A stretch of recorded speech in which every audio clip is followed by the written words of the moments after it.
मोदी जी उस समय भी कांग्रेस को पहुंचे थे। इमरजेंसी में वो विभाग प्रचारक बड़ौदा में किसी भी प्रकार की कांग्रेस की इस सरकार के हाथ में नहीं लगते हुए भूपेंद्र जी इस मुंबई में 13 दिन मेहमान थे। 13 दिन कांदिवली के क्षेत्र में माननीय नरेंद्र भाई 13 दिन गुप्तवास में रहे थे और उनकी सेना से लेकर के आज भूपेंद्र जी जैसे व्यक्ति हमारे बीच में आपातकाल में और लोकशाही की अनिवार्यता के बारे में बताने आए। मैं माननीय भूपेंद्र जी से विनती करता हूं कि हम सभी मुंबई के कार्यकर्ता, पदाधिकारी और जनता का संबोधन करें, मार्गदर्शन करें। श्री भूपेंद्र जी यादव। भारत माता की, भारत माता की।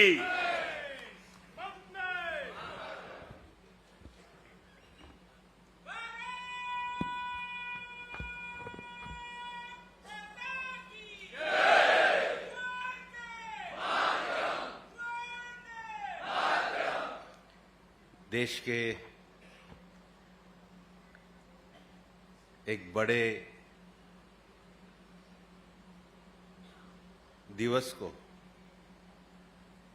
जो आने वाले समय में भारत के लोकतंत्र को भविष्य के संकट से बचाने के लिए, स्मरण करने के लिए हम दिवस मनाते हैं।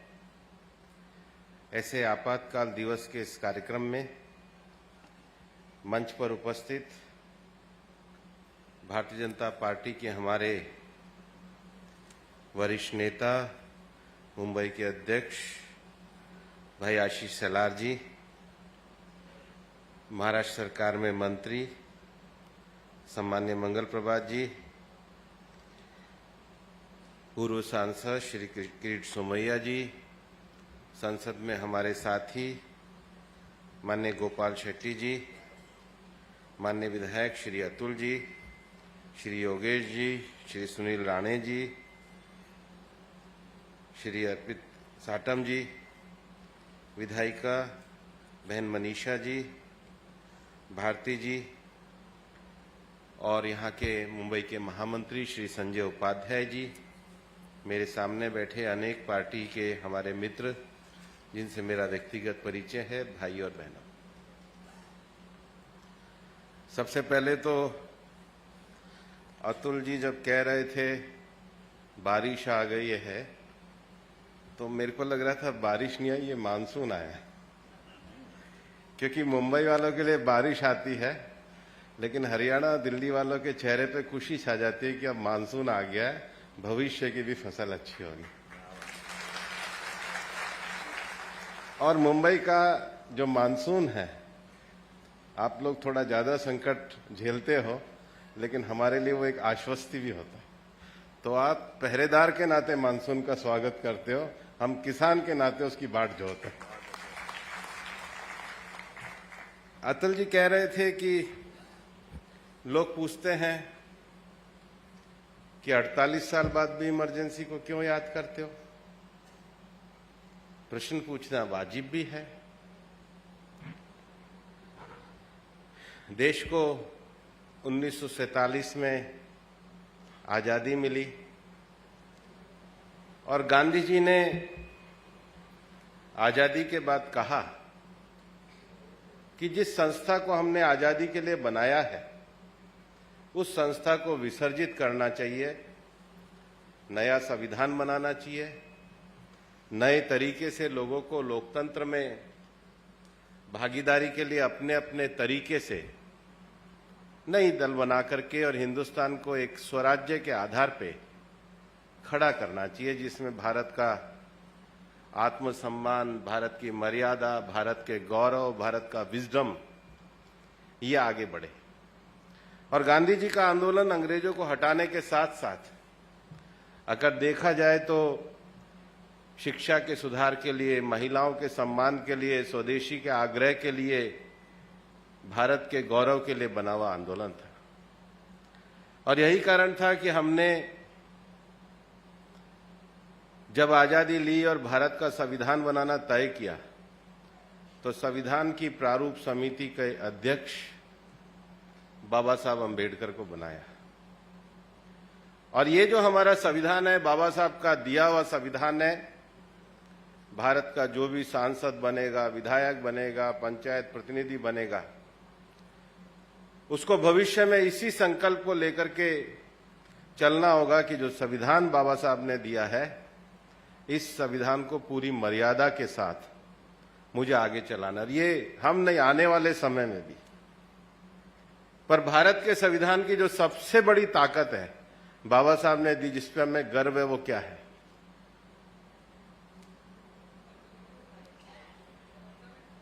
जोर से बोलो। Fundamental right. बहुत सही बोला। संविधान में फंडामेंटल राइट है, और फंडामेंटल राइट को किस सरकार ने बाकायदा आपातकाल करके घोषित करके कुचला?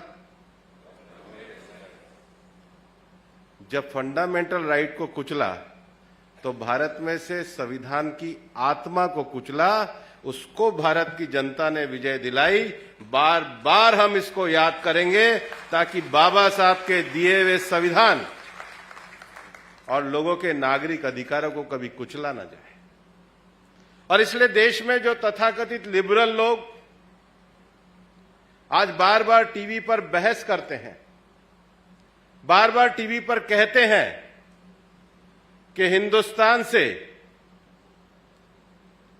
अभिव्यक्ति की आजादी को छीना जा रहा है, उनको याद कराया जाए कि अभिव्यक्ति की आजादी को संस्थागत तरीके से, शासन के पूरे निर्मम तरीके से कुचलने का काम इमरजेंसी में किया। इसके खिलाफ संघर्ष जनसंघ और उस समय के सभी नेताओं ने किया। उस संकल्प को बनाए रखने के लिए हम इमरजेंसी के इस दिन को याद करते हैं। और ये 48 साल नहीं, हिंदुस्तान के लोकतंत्र को जिंदा रखना है तो 4800 साल तक भी कांग्रेस के इस कारनामे पे देश की जनता को विचार करना होगा। आखिर हमने संविधान क्यों बनाया? मैं जब केंद्र में यूपीए की सरकार थी तो यूपीए की सरकार ने सबसे बेशरम तरीके से सांसदों को खरीदने का घोटाला किया था। मैं कैश फॉर वोट की बात बता रहा हूं। और उसमें निशाना बनाया गया हमारे भारतीय जनता पार्टी के शेड्यूल्ड ट्राइब सांसदों को, क्योंकि कांग्रेस तो सबको खरीदने में यकीन रखती है। उसका स्टिंग हुआ था। हमारे सांसदों को महावीर भगोरा उदयपुर के थे, फग्गन सिंह कुलस्ते थे, गलत आरोप में बंद किया गया। उसके समय मैं उस समय तो वकालत करता था। अरुण जी के साथ मैं तिहाड़ जेल में अपने लोगों को मिलने गया। उस केस में हम विजयी भी हुए।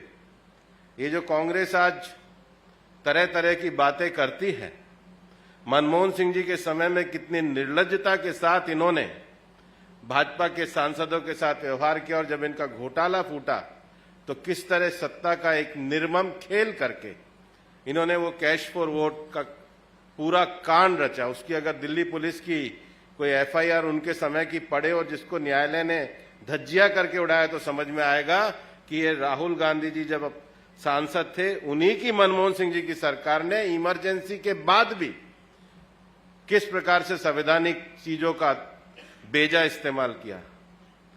मैं अरुण जी के साथ जब तिहाड़ में गया तो मुझे अच्छी तरह ध्यान है, उन्होंने अचानक पूछा वो वाली कोठड़ी कहाँ है। मैंने कहा साहब आपको कैसे पता? बोले मैं तो स्टूडेंट था, केवल मैं यही था कि दिल्ली यूनिवर्सिटी का अध्यक्ष था, स्टूडेंट रहते हुए फिर मैं उस कोठड़ी में रहा और वहां से लॉ करके देश का सबसे बड़ा वकील बना। भारतीय जनता पार्टी के कार्यकर्ताओं ने कांग्रेस के इन इरादों के खिलाफ कभी भी अपने हौसलों को नहीं खोया। मैं कल भी चंद्रपुर में था। चंद्रपुर से मैं अपने उनकी जो लोकसभा में विधानसभा लगती है वहीं, वहां एक परिवार में मिलने पहुंचा तो उनकी जो बहू थी उनके पिताजी को इमरजेंसी में न केवल बंद किया गया बल्कि छोटी बहन के खिलाफ भी वारंट आए, उसको घर वालों ने भगाया। कोई देश का ऐसा तहसील नहीं, कोई देश का ऐसा ब्लॉक नहीं, कोई देश का ऐसा जिला नहीं जिसने इंदिरा गांधी जी के खिलाफ आवाज उठाने की कोशिश करी, उसी को जेल में बंद करने का काम किया। ये नागरिक अधिकारों को छीनने का जो हमला कांग्रेस ने किया, उसके खिलाफ हमेशा इस देश के नागरिकों के अधिकार कोई छीन ना पाए, इसके लिए हम इमरजेंसी को याद करते हैं। और इसलिए पहला तो आपने बताया ही है कि हमारे संविधान में लोगों को, नागरिकों के अधिकार छीने गए।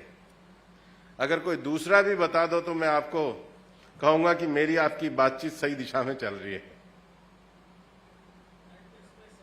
हैं? जोर से बोलो। राइट टू स्पीच तो फंडामेंटल राइट हो गया। और ये बहुत बढ़िया बात कही।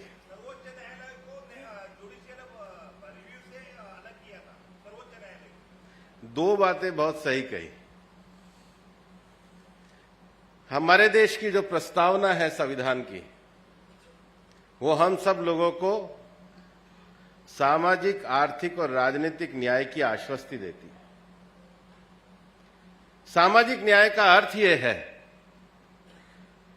कि समाज के सभी वर्गों में न्याय स्थापित हो, और राजनीतिक न्याय का अर्थ यह है कि लोगों को फ्री स्पीच करने का, लोगों को अपने दल चुनने का, लोगों को अपनी अभिव्यक्ति चुनने का, लोगों को अपनी सरकार चुनने का पूरा अधिकार दिया जाए। और किसी दुनिया के, हमारे पड़ोस का देश जहां पर आजकल लोकतंत्र करा रहा है, लोकतंत्र का तमाशा और जनाजा दोनों निकल रहा है, वहां पे हम भी जानते हैं, उनके किसी नेता ने एक बात कही कि भारत अगर 70 साल तक बहुत आगे रहा तो हिंदुस्तान और हम अलग अलग हुए, लेकिन हिंदुस्तान की तरक्की करने का एक बहुत बड़ा कारण रहा। आपके यहां नॉन पॉलिटिकल आर्मी रही, आपके यहां इंडिपेंडेंट जुडिशरी रही, और आपके यहां न्यूट्रल चुनाव आयोग रहा। और अगर अब 9 सालों के शासन में आप देखेंगे तो भारत की सेना का गौरव बढ़ाना, भारत की जुडिशरी के हर निर्णय को लागू करना और भारत के चुनाव आयोग को निष्पक्षता के साथ चुनाव कराने के लिए भारत के सभी प्रधानमंत्रियों ने और हमारी सरकार ने योगदान दिया। इसको छीनने का अगर काम किया तो इमरजेंसी में कांग्रेस ने किया। और इसलिए आशीष जी जब कह रहे थे कि इमरजेंसी लगने का जो सबसे बड़ा कारण था कि 12 जून 2075 को इलाहाबाद उच्च न्यायालय का वो फैसला था जिसमें न्यायमूर्ति जगमोहन लाल सिन्हा ने उनके रायबरेली के चुनाव को यह कहकर रद्द कर दिया था कि चुनाव भ्रष्ट तरीके से जीता गया, और यह न्यायपालिका का मैंडेट था, क्योंकि जो चुनाव के उनके एजेंट थे वो उनके अपने सरकारी कर्मचारी थे। चुनाव में कोई भी सरकार का दखल नहीं होना चाहिए। यही कारण है कि मॉडल कोड ऑफ कंडक्ट में हमारे भी लोग अगर कभी आगे जाते हैं तो हम आगे बढ़कर कहते हैं कि हम उनको रेस्ट्रेन करेंगे। चुनाव के खर्चे की सीमा आती है तो राजनीति में चुनाव की पवित्रता के लिए हम लोग आगे बढ़कर के काम करते हैं। हम कभी भी चुनाव आयोग की स्वतंत्रता, स्वायत्तता, निष्पक्षता, इस पे भारतीय जनता पार्टी हमेशा से सजग रहती है। और इसलिए इमरजेंसी का कोई बहुत बड़ा कारण नहीं था। इंदिरा गांधी जी को 6 साल से चुनाव लड़ने के लिए प्रतिबंध लगा गया था, क्योंकि कांग्रेस अपने आप को यह मानकर के चलती, और यह मानकर के चलना कि गांधी जी इस बात को जानते थे, केवल आजादी की क्रेडिबिलिटी पे कांग्रेस चली है। कांग्रेस ने धीरे धीरे जैसे जैसे लोकतंत्र को एक परिवार के लिए सीमित रखने का काम शुरू किया, आप समझना इमरजेंसी तो कांग्रेस के परिवारवाद के कारण शुरू हो ही गई थी। उसकी अभिव्यक्ति जाकर के 1975 में हुई, और वो वापस से ना हो, देश में वापस से देश का लोकतंत्र एक परिवार का बंधक ना बन जाए, इसको याद करने के लिए हम इमरजेंसी का या आपातकाल का दिन मनाते हैं। ये लोकतंत्र सबका है, ये देश सबका है, और यही कारण है कि भारतीय जनता पार्टी को इस बात पे बहुत गर्व है कि एक सामान्य गरीब चाय बेचने वाले के परिवार से निकला हुआ भी व्यक्तित्व आज राष्ट्रीय और अंतर्राष्ट्रीय स्तर पर भारत को गौरव दिला सकता है। ये लोकतंत्र हम देश में खड़ा करना चाहते हैं, इसलिए हम नहीं चाहते कि देश में फिर से इमरजेंसी आए। और जब इंदिरा जी को प्रतिबंध लगा दिया गया तो उन्होंने इस फैसले का सम्मान नहीं किया, क्योंकि वो तो मानकर बैठे हैं कि ये देश एक परिवार के लिए है, देश एक परिवार की बपोती है। सही कह रहे थे आशीष जी। और इसलिए न्यायपालिका के फैसले के सम्मान से बचने के उनके पास दो ही रास्ते बचे थे। करना तो यह चाहिए था कि न्यायालय का फैसला आ गया तो सम्मान से इस्तीफा दे देती, और कांग्रेस ने ऐसा नहीं किया कि कभी ऐसा, जब आडवाणी जी के खिलाफ भी फैसला आया तो उन्होंने विपक्ष के नेता से इस्तीफा दे दिया। ये भारतीय जनता पार्टी है जो फैसले से बरी भी हुई और बरी होने के बाद लोकतंत्र और फैसले का सम्मान किया, क्योंकि इनके आरोप झूठे थे। लेकिन इंदिरा जी के पास यही रास्ता था कि या तो वो इस्तीफा देती या संविधान का गला घोंटती। इंदिरा जी ने इस्तीफा देकर के लोकतंत्र पे चलना स्वीकार नहीं किया, संविधान का गला घोंटा। हमारे संविधान की सास हमेशा बनी रहे, आगे से कोई गला ना घोटे, इसके लिए हम आपातकाल को याद करते हैं। ये हम जिम्मेदारी के नाते करते हैं। हम लोकतंत्र की उस जिम्मेदारी के नाते इस दिवस को याद करते हैं, जो जिम्मेदारी हमें एहसास कराती है कि भविष्य में भी भारत में इस प्रकार का कोई नेतृत्व ना हो। हम लोकतंत्र के सच्चे कायदे और कानून में विश्वास रखने के लिए इस दिवस को मनाते हैं। और इसलिए फिर बहाना क्या लिया उन्होंने? देश में बहाना एक आंतरिक सुरक्षा का बहाना ले लिया, और आंतरिक सुरक्षा के बहाने में इस हद तक उन्होंने देश की अनदेखी करी, बिना कैबिनेट के फैसले के इमरजेंसी लगाई गई, रातों रात साइन कराए गए। 352 की जो शक्तियां हैं, 352 की शक्तियों को अपने हाथ में लिया गया, और सुप्रीम कोर्ट में 3 सीनियर जजों की नियुक्ति की अनदेखी करके, चौथे से शायद पूछा होगा, चौथे नंबर के जज को सुप्रीम कोर्ट का चीफ जस्टिस बनाया। इससे पता चलता है कि कांग्रेस कभी लोकतंत्र को प्राथमिकता नहीं देती, परिवार लोकतंत्र से ऊपर है। भारतीय जनता पार्टी की लड़ाई परिवारवाद बनाम लोकतंत्र की लड़ाई है, इसके लिए हम इमरजेंसी के दिन को याद करते हैं। और हिंदुस्तान की तो परंपरा है, बुराई पे अच्छाई पे विजय के लिए ही हम दशहरे को मनाते हैं। तो अधिनायकवाद पे लोकतंत्र के विजय के लिए ही हम इमरजेंसी के दिन को याद करते हैं। डिक्टेटरशिप बनाम डेमोक्रेसी की लड़ाई है, कहते भी है कांग्रेस के नेता। कांग्रेस के नेता कहते हैं दो विचारधाराओं की लड़ाई है, हम भी मानते हैं, हम भी उस विचारधारा की लड़ाई के खिलाफ हैं, जो विचारधारा अधिनायकवादी, परिवारवादी और देश की संवैधानिक व्यवस्थाओं की विरोधी है। उस विचारधारा के खिलाफ भारतीय जनता पार्टी की लड़ाई है, और इस लड़ाई को हम हिम्मत से लड़ना जानते भी हैं और हिम्मत से लड़ते भी रहेंगे। और 9 सालों में हम जो देश में परिवर्तन के विषय को लेकर के आए हैं, हम कभी कंसिस्टेंसी और कंटिन्यूटी से देश की किसी भी विषय पे घबराए नहीं है। 2 दिन पहले ही हम लोगों ने डॉक्टर श्यामा प्रसाद मुखर्जी जी का बलिदान दिवस मनाया। 1952 में डॉक्टर श्यामा प्रसाद मुखर्जी जनसंघ की स्थापना करने के बाद जब चुनकर के आए, तब भारतीय जनसंघ के केवल 3 सांसद आए थे। उसके बाद कानपुर अधिवेशन हुआ। कानपुर अधिवेशन होने के बाद डॉक्टर श्यामा प्रसाद मुखर्जी ने कश्मीर के लिए कूच किया।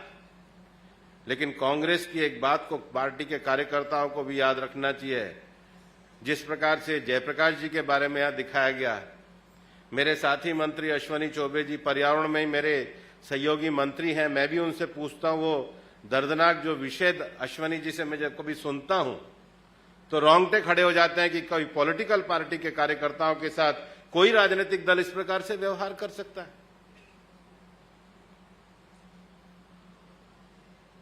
और श्यामा प्रसाद मुखर्जी जी का जब बलिदान हुआ तो मित्रों आपको याद करना चाहिए और उस पत्र को पढ़ना चाहिए, आशीष जी को पत्र बंटवाना चाहिए। श्यामा प्रसाद जी की माताजी योगमाया देवी ने जो नेहरू जी को पत्र लिखा था उसका जवाब कभी कांग्रेस ने दिया नहीं, और कांग्रेस कभी इसके ऊपर ये जो आरोप है ये कांग्रेस का सबसे बड़ा पाप है। लेकिन हम ये मानते हैं कि जिन श्यामा प्रसाद मुखर्जी के नेतृत्व में जनसंघ के 3 सदस्य आए, जनता ने जब उस दल को 303 सदस्य दिए तो हमने 370 को भी हटाने का काम किया। और मैं आपको यह बताना चाहूं कि मोरारजी भाई के समय में एक शाह आयोग बना था। शाह आयोग की रिपोर्ट में एक जगह लिखा है कि इमरजेंसी में यह हालत करी थी कि गांधी जी के विचारों के साथ जिन्होंने गीता के भी उद्धरण अगर अपने किसी पंपलेट में लिख दिए उनको भी जेल में भेजने का काम कांग्रेस ने किया था। इसको अभिव्यक्ति की आजादी कहते हैं। इंडियन एक्सप्रेस ने तो उस समय अपने संपादकीय को बिल्कुल कोरा छोड़ दिया था कि जब आपने ये कर ही दिया है कि कुछ लिखना ही नहीं है, इस देश में गांधी को नहीं लिखना, इस देश में गीता को नहीं लिखना, तो खाली पेपर छोड़ना अच्छा है। मीडिया की आवाज को मौन करने का काम ये कांग्रेस ने किया, और इसलिए जयप्रकाश नारायण जी के आंदोलन को उन्होंने फासिस्टवादी कहा। तो कांग्रेस की ये कोई नई आदत नहीं है। इनकी किताबों में जो लिखा है वही ये अभी भी बोलते हैं। और मैं तो ये पूछना चाहता हूं, मैं जब ये देख भी रहा था डॉक्यूमेंट्री, मुलायम सिंह जी, चौधरी चरण सिंह जी, जॉर्ज फर्नांडिस जी, जिनकी क्रेडिबिलिटी पे आज जो लोग सत्ता में हैं, वो बिहार के सदाकत आश्रम में बैठ करके देश के लोकतंत्र को रौंदने वाली कांग्रेस के साथ हमें हटाने का प्रयास कर रहे हैं। लेकिन लोकतंत्र की आत्मा भी देख रही होगी कि कैसा पाखंड अब ये लोग मिलकर के कर रहे हैं। बिहार की संपूर्ण क्रांति की धरा से सत्य और लोकतंत्र की आवाज उठ सकती है, उसके पाखंड करने वालों को कभी जगह नहीं मिलने वाली है। क्योंकि बिहार से संपूर्ण क्रांति का नारा जयप्रकाश जी ने जो दिया था वो इमरजेंसी में ये लोकतंत्र की हत्या के खिलाफ दिया था। इमरजेंसी में लोगों के, नागरिकों के अधिकारों के दमन के खिलाफ दिया था। इमरजेंसी में सारे मीडिया के प्रतिबंध के खिलाफ भारत की आवाज को बुलंद करने के लिए दिया था। और इसलिए मैं आपको ये बताना चाहूंगा कि इस बार बिहार में भी जब चुनाव हो जाएंगे तो ये सारे के सारे साफ होने वाले हैं। मैं 6 साल तक बिहार का प्रभारी रहा हूं, मैं वहां की राजनीतिक नब्ज को जानता हूं। वो लोकतंत्र की जननी की जगह है। वैशाली जैसे गणराज्य से जहां लोकतंत्र निकला, जिसने पूरे दुनिया के नाम को रोशन किया, उस जगह पे से है। वो लोगों के आवाज की जगह से है, वो लोगों की मान और मर्यादा की जगह है। वहां पाखंड नहीं चल सकता। वरना जाने वाले जिनके बगल में महबूबा मुफ्ती बैठी थी, उनसे पूछते कि 370 तो है ही है, आप बताओ राम मंदिर का समर्थन कब करोगे? जो लोग यहां से अयोध्या जाते हैं वो अपने बगल वाली सीट से तो पूछते कि बताओ राम मंदिर में मेरे साथ चलोगी या नहीं चलोगी? ये 2 तरह की बातें कैसे चल सकती हैं? ये 2 तरह की चीजों पे कभी देश का लोकतंत्र नहीं चल सकता। और पिछले महाराष्ट्र के विधानसभा के चुनाव हुए थे, दोनों दलों ने मिलकर के चुनाव लड़ता। आज तो हम और शिवसेना के जो शिंदे साहब हैं वो उसी भावना को लेकर के साथ आए हैं, क्योंकि लोगों ने हमारे गठबंधन को वोट दिया था, इन्होंने चुराने का काम किया।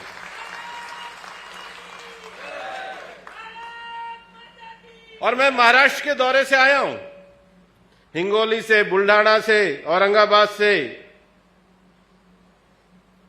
और चंद्रपुर से आया हूं। मैं आपको बहुत विश्वास के साथ कहता हूं, संपर्क से समर्थन में आशीष जी भी गए हैं, सब लोग गए हैं। जिस भी प्रबुद्ध आदमी के घर गए हैं उन्होंने कहा है कि हम पूरे तरीके से मानते हैं महाराष्ट्र में आपके साथ धोखा हुआ है। महाराष्ट्र की जनता पूरी तरीके से भारतीय जनता पार्टी और शिंदे साहब की सरकार के साथ है। दो तरह की बात करके हम कैसे चल सकते हैं? दो तरह की बात वही कर सकते हैं जो कांग्रेस लोकतंत्र को कहती है। इमरजेंसी में लोकतंत्र में छुरा घोंपती है। देश की जनता ने उनको 77 में हरा करके बता दिया कि देश की जनता इसको स्वीकार नहीं करती। 84 में तो सहानुभूति में कांग्रेस को वोट आए, उसके बाद का अगर आप इतिहास देखोगे तो कांग्रेस को कभी इस देश की जनता ने बहुमत नहीं दिया, कभी नहीं दिया। 2004 में भी हम हारे, लेकिन हमारी केवल 8 सीटें कम थी। केंद्र में ज्यादा कोई सीटें कम नहीं थी। उसके अलग अलग कारण हो सकते हैं। और अगर 2014 के बाद किसी राजनीतिक दल को जितने 2014 में वोट मिले उससे 3 करोड़ से ज्यादा वोट और ज्यादा सीटें लाकर बड़े बहुमत से सरकार बनाने का मौका मिला तो भारतीय जनता पार्टी को प्रधानमंत्री नरेंद्र भाई मोदी के नेतृत्व में मिला। और मुझे प्रधानमंत्री जी का एक भाषण बहुत अच्छा लगा और मैं उनके सभी विषय हमारे को बहुत सारे विषयों पे प्रेरित करते हैं। उन्होंने कहा कि भारतीय जनता पार्टी नारा में विश्वास रखती है। हमने सोचा साहब नारा क्या कह रहे हैं? उन्होंने कहा नेशनल एम्बिशन और रीजनल एस्पिरेशन। और इसलिए जब प्रधानमंत्री बनने के बाद देश के 115 आकांक्षी जिलों के विकास की बात करते तो फेडरलिज्म में मूल विश्वास हम रखते हैं। वरना 9 साल में कोई एक भी सरकार बताओ जिसको भारतीय जनता पार्टी ने 356 का गलत प्रयोग करके हटाया हो। इमरजेंसी से पहले ये इंदिरा जी के लिए बच्चों के खेल खेलने जैसा था।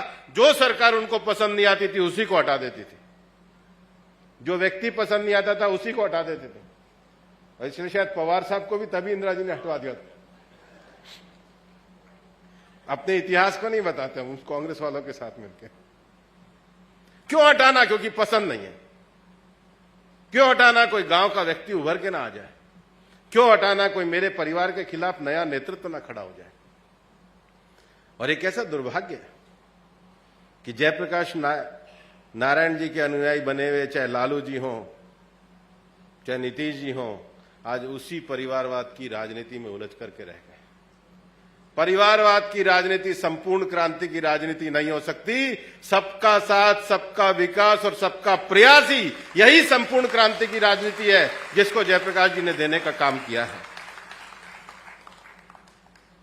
और इसलिए कई बार लोग कहते हैं कांग्रेस का इतना विरोध क्यों करते हो? क्योंकि कांग्रेस लोकतंत्र के विरोधी है। मैंने जब पहला प्रश्न आपसे पूछा तो मैंने आशीष जी को कहा, मैंने कहा आशीष जी जवाब सभी लोग जानते हैं, आप तो मुझे जबरदस्ती बोलने के लिए खड़ा कर रहे हैं। क्योंकि हम सब जानते हैं कि हमारे संविधान में बाबा साहब ने अगर नागरिक अधिकार दिए तो छीनने का काम कांग्रेस ने इमरजेंसी में किया। बाबा साहब ने लोकतंत्र दिया तो उसको छीनने का काम कांग्रेस ने किया। बाबा साहब ने इंडिपेंडेंट जुडिशरी दी तो उसको छीनने का काम कांग्रेस ने इमरजेंसी में किया। बाबा साहब ने निष्पक्ष चुनाव आयोग दिया तो उसको छीनने का काम कांग्रेस ने किया। बाबा साहब ने संविधान की प्रस्तावना में सामाजिक, आर्थिक और राजनीतिक न्याय की बात कही, उसको छीनने का काम कांग्रेस ने किया। और बाबा साहब को जब टाइम पर भारत रत्न देना था उसको मना करने का काम भी कांग्रेस ने किया। ये शेम का विषय। देश के इतने महान सपूत को जब कांग्रेस सरकार नहीं थी तब भारत रत्न मिला। और इसलिए इमरजेंसी हम बाबा साहब के संविधान की रक्षा करने के लिए ये इमरजेंसी के दिन को हम याद करते हैं। मित्रों, मैं आपको ये भी कहना चाहूंगा, हमारी सरकार को आज 9 साल हो गए हैं और इन 9 सालों में हमने कभी किसी को हटाया नहीं। आज भी देश के अनेक राज्यों में विपक्षी दलों की सरकारें हैं। हम सबके विकास को लेकर के आगे बढ़ने का काम कर रहे हैं। लेकिन कोई कांग्रेस से पूछे कि देश में नया संसद भवन बन रहा है, संसद भवन तो सबका होता है, संसद भवन तो सबके लिए होता है, संसद भवन तो सबकी नीतियों के संचालन के होता है। और संसद भवन में प्रधानमंत्री जी ने जो स्थापित किया, क्या किया? सेंगोल स्थापित किया। मेरे से किसी ने पूछा भी, मैंने कहा हमारे देश में तो जिन हमारे आजादी के संविधान सभा में बड़े बड़े उस समय लोग बैठे थे, उन्होंने जब भारत के चिन्ह को बनाने की बात हुई तो हम गुप्त साम्राज्य से सारनाथ की लाट लेकर आए, भगवान बुद्ध के चक्र को लेकर के आए। तो जब हम गुप्त साम्राज्य और भगवान बुद्ध के उन विषयों को लेकर के आए हैं तो संविधान की नई कक्ष में नीति नियम के आधार पे, नैतिकता के आधार पे अपने विषयों को ईमानदारी से रखें, उसका चिन्ह सेंगोल अगर हम चोल साम्राज्य से लेकर के आए तो भारत के गौरव का विषय, इसका विरोध करने की क्या जरूरत है? ये तो भारत के लिए गौरव का विषय है। कोई भी सरकार, कोई भी शासन, कोई भी पार्टी अगर ये कहे कि हम नीति नियम के साथ यहां जो कहेंगे सच कहेंगे, शपथ लेने की जरूरत नहीं है, अपनी परंपराओं, अपनी सभ्यताओं के आधार पे लिए हुए संस्कारों से कहने की जरूरत है, उसको अगर हम आगे बढ़ाने की बात कर रहे हैं तो विपक्ष के लोग विरोध क्यों करते हैं? हर बात में विरोध। हिंदुस्तान में प्रधानमंत्री नेहरू जी के बाद लाल बहादुर शास्त्री जी भी हुए, इंदिरा जी भी हुए, गुलजारी लाल जी कार्यवाहक प्रधानमंत्री रहे, चरण सिंह जी प्रधानमंत्री रहे, देवगौड़ा जी प्रधानमंत्री रहे, चंद्रशेखर जी प्रधानमंत्री रहे, नरसिम्हा राव जी प्रधानमंत्री रहे, मनमोहन सिंह जी प्रधानमंत्री रहे, अटल जी प्रधानमंत्री रहे। क्या दिल्ली में सब प्रधानमंत्रियों का म्यूजियम नहीं होना चाहिए? क्या आपस में विचारों की असहमति होते हुए सबका योगदान नहीं होना चाहिए? अगर हम कर रहे हैं तो कांग्रेस को तकलीफ क्यों होती है? देश ने एक नए परिवर्तन को देखा, देश ने नए आर्थिक परिवर्तन को देखा, देश ने नए जीएसटी के जैसे कानून को लाकर के नए आर्थिक विकास पे भारत को आगे बढ़ते हुए देखा। आज हमारा 1,75,000 करोड़ रुपए महीने का कलेक्शन हो रहा है। उसके लिए जब कार्यक्रम राष्ट्रपति जी का हुआ तो कांग्रेस विरोध क्यों करती है? कांग्रेस ने तो प्रणब मुखर्जी जी के भी, राष्ट्रपति जी के जो कार्यक्रम था जीएसटी का, उसका भी बायकॉट किया और द्रौपदी जी का भी बायकॉट किया। क्या संविधान पे बैठे हुए लोगों का ये बायकॉट करना कोई कांग्रेस की परंपरा है? क्या उन्हीं के परिवार का कार्यक्रम होगा तभी देश चलेगा? देश को परिवार की दृष्टि से देखने की आदत को कांग्रेस को छोड़ना चाहिए और भाजपा की तरह देश को ही परिवार मानना, इस विषय पर चलना चाहिए। और इसलिए हम भारत में गुलामी के प्रतीकों को हटा करके गौरव के प्रतीकों की स्थापना करने के लक्ष्य को लेकर चलने वाली पार्टी है। अंग्रेजों की गुलामी भी एक गुलामी थी, तो देश के संवैधानिक अधिकारों को छीन करके, इमरजेंसी करके देश में दूसरी गुलामी आई थी। लोकतंत्र की हवा को बरकरार रखने के संकल्प के लिए हम इस दिन को याद करते हैं। और यही कारण है भाजपा और कांग्रेस में 9 साल का जो सबसे बड़ा अंतर है। जो कांग्रेस परिवारवाद को लेकर के चलती रही, कभी उन्होंने सोचा नहीं कि देश की जनता जिस सरकार, संप्रभु संपन्न सरकार को चुनने के लिए भेजती है, उसको राजपथ पे नहीं चलना चाहिए, उसको कर्तव्य पथ पे चलना चाहिए। विषय शब्दों का होता है, शब्दों में जिम्मेदारी का होता है, जिसको करने का काम हमने किया है। और इसलिए हमने पिछले 9 वर्षों की उपलब्धियों का लेखा जोखा लेकर के तो हम सबके सामने गए हैं, लेकिन एक पार्टी के नाते, एक लोकतांत्रिक दल के नाते हम कुछ मूल्यों को लेकर राजनीति को में आगे चलने का काम कर रहे हैं। वो मूल्य एक ऐसे भारत को बनाना है जिसमें लोकतंत्र सबके लिए हो, लोकतंत्र सबका हो, लोकतंत्र सबके द्वारा किया गया हो। और लोकतंत्र की मशाल जब ही मजबूत रह सकती है जब इस देश को चलाने वाली लोकतांत्रिक पार्टी और परंपराओं को बढ़ावा दिया जाए। और देश में जो पूरे 75 साल के इतिहास में जो 2.5 साल का काला साल आया था, हम बार बार उसको याद करें और हर साल उसको याद करें कि लोकतंत्र की जननी भारत में आगे से कभी ऐसा काला दिन ना आए। और अगर काला दिन जिस प्रकार से जनता ने अपने संकल्प के साथ उनको हराने का काम किया है। हमारे लोकतंत्र को लगने वाली हर कालिक को हटा करके देश में सही मायने में बाबा साहब के संविधान को लागू करने का जो संकल्प है उसको पूरा करने का भाव देश की जनता में रहे, यही आज के दिन का संदेश है। और यही संकल्प लेकर हम लोगों के बीच में जाकर के 2024 में पुनः एक बार बड़े बहुमत से प्रधानमंत्री नरेंद्र मोदी जी के नेतृत्व में देश को आगे बढ़ाएं, अमृतकाल के भारत को मजबूत बनाएं। जय हिंद, जय भारत। सभी कार्यकर्ता अपने स्थान पर बैठे रहेंगे। माननीय भूपेंद्र जी यादव जी का अपने प्रबुद्ध विचारों से लोकतंत्र की अनिवार्यता के बारे में जो मार्गदर्शन हुआ है, मैं मुंबई भारतीय जनता पार्टी की ओर से उनका हृदय से धन्यवाद करता हूं। माननीय मंगल प्रभात लोढ़ा जी, मंच पर उपस्थित सभी मान्यवर, सभी कार्यकर्ता, नागरिक बंधुओं, आप सभी का धन्यवाद है। सार्वजनिक राष्ट्रगान होगा, उसके बाद सभी यहां पर बैठेंगे। एक रिव्यू मीटिंग मुंबई के अध्यक्ष जी लेने वाले हैं। राष्ट्रगान के बाद कोई भी सभागृह छोड़ करके जाएंगे नहीं। सामूहिक राष्ट्रगान होगा। सावधान, राष्ट्रगान शुरू करें। जनगण मन अधिनायक जय हे भारत भाग्य विधाता। पंजाब सिंध गुजरात मराठा द्राविड़